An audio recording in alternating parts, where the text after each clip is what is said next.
pronare e një punëtorie që prodhon ples tradicional e vetmja në Kosovë. Zonjë, faleminderit që gjete kohën, na tregon nëse i kanë shkaktuar dëme të konsiderueshme rreshjet e vikendit dhe çfarë është dëmtuar në punëtorinë tuaj.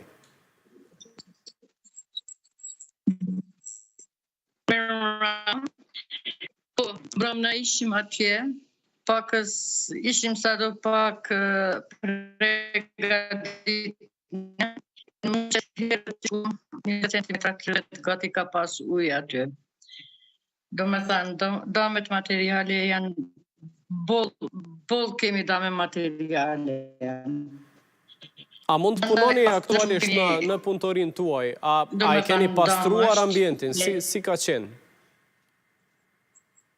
Po, ambientin kemi pastruar pakës kemi na pastruar.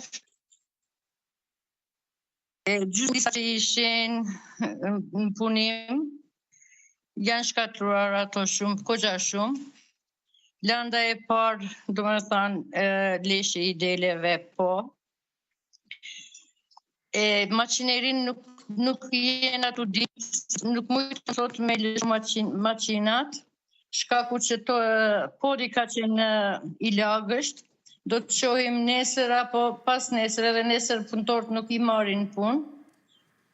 Pas nesër të shohim tash të ndamen maqinat çka kemi. Patjetër duhet me ardhë një mjeshtër, me këqyr njerë maqinat, atëherë që të lëshojmë në rrymën, do me thënë, si do të punon, do të punon jo. Pra ende nuk e dini nëse makineria në punëtori është funksionale apo jo, për shkak të shiut? Apo jo. Se nuk guxova me lëshu sot asi këtë maqinerin. Shkaku i lagështis që ka qenë. A janë të shtrenjta ato maqina që i keni në dispozicion, por edhe dëmi që është shkaktuar në lëndën e parë dhe krejt produkte që i keni pas në punëtori, në vlerë financiare, a dini sa jeni dëmtuar? Po, sipas hyrit tem sot që isha, besa pa makineri aty deri 12.000 ka. 12.000 euro gati ka. 12.000 euro jeni dëmtuar veç për materialin që e keni në dispozicion, pa e llogaritur nëse ju punojnë mjetet. Materialin, gjysmë plisa, do më thënë me qindra mbe plisa janë prish aty. Dhe a keni adres dikun ku të kërkoni ndihmë ose çfarë do forme të intervenimit? Po,